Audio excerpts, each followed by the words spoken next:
बिस्मिल्लाहिर्रहमानिर्रहीम। अस्सलाम वालेकुम दोस्तों, आज की इस वीडियो में हम आपके साथ एक ऐसी वीडियो शेयर करने लगे हैं जो कि इंटरनेट पर बहुत ही ज़्यादा वायरल हो रही है। आपको बताते चलें कि इस वीडियो में एक ऐसी लड़की को दिखाया गया है जो कि अज़ाब कब्र पर बिल्कुल भी यकीन नहीं करती थी और वो समझती थी कि अज़ाब कब्र कुछ नहीं होता, ये महज एक फैलाई हुई अफवाहें हैं। तो उसने एक्सपेरिमेंट करने के लिए एक मुर्दे के साथ कब्र में उतर गई और उसके बाद उसके साथ क्या हुआ, उस मुर्दे के साथ क्या हुआ, क्या वाकई अज़ाब कब्र उस मुर्दे पे वाक़ई हुआ या नहीं हुआ, और क्या वो लड़की ज़िंदा सही सलामत कब्र से बाहर निकल पाई या नहीं, ये सब आपको इसी वीडियो में देखने को मिलेगा। तो वीडियो को अंत तक लाज़मी देखिएगा और अगर वीडियो अच्छी लगे तो इस वीडियो को एक लाइक भी कर दीजिएगा।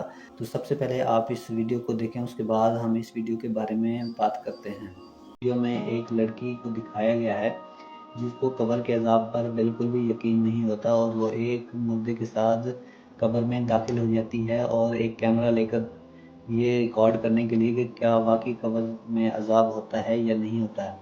ये चल रही है, आप इसमें देख सकते हैं कि एक औरत एक मुर्दे के साथ इस कब्र में दाखिल हो जाती है कैमरा लेकर कि इस मुर्दे के साथ जो जो बीतेगी और इस पर क्या अज़ाब कब्र वाकई होता है या नहीं होता, ये सब कुछ इसमें रिकॉर्ड किया जाएगा। लेकिन उसको ये पता नहीं था कि उसके साथ क्या अंजाम होने वाला है।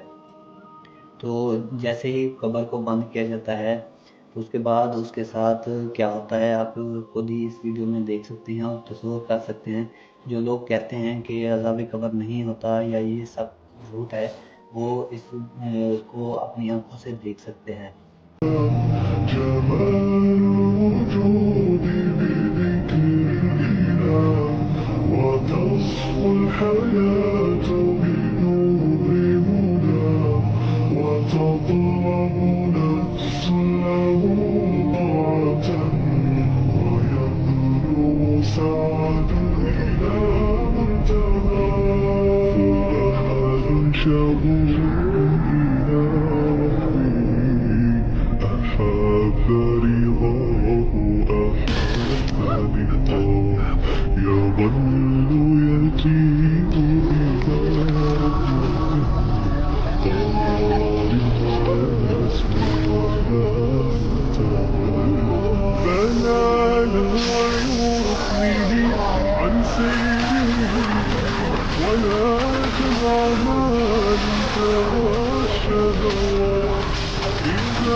तो दोस्तों, आपने इस वीडियो में देखा कि किस तरह से अज़ाब कब्र होता है। तो इस बात में कोई शक नहीं है कि अज़ाब कब्र बरहक है और मुर्दे को उसके अमाल के हिसाब से अज़ाब होता है। अगर वो सही अमाल लेकर जाता है तो उसके लिए कब्र एक बाग की तरह बन जाती है और अगर बुरे अमाल लेकर जाता है तो उसके लिए बहुत ही दर्दनाक अज़ाब देने वाली जगह बन जाती है। तो ये अब हमें डिसाइड करना है कि हमने अपनी कब्र को किस तरह से संवारना है, अपने लिए अज़ाब तैयार करना है या अपने लिए बागात तैयार करने हैं। तो इस बारे में हमें सोचना चाहिए और हमें नेक काम करने चाहिए। अल्लाह ताला की बताई हुई हदों को पार नहीं करना चाहिए, अपनी हद में रहना चाहिए और अल्लाह ताला के अहकामात को बजा लाना चाहिए। तो उम्मीद करते हैं कि हमारी आज की वीडियो आपको ज़रूर पसंद आई होगी। अगर वीडियो अच्छी लगी हो तो इस वीडियो को एक लाइक कर दें और अपने दोस्तों के साथ भी शेयर कर दें। उम्मीद करता हूँ कि आपको हमारी वीडियो पसंद आएगी। मिलते हैं नेक्स्ट वीडियो में, तब तक के लिए अपना ढेर सारा ख्याल रखिएगा। अल्लाह हाफ़िज़।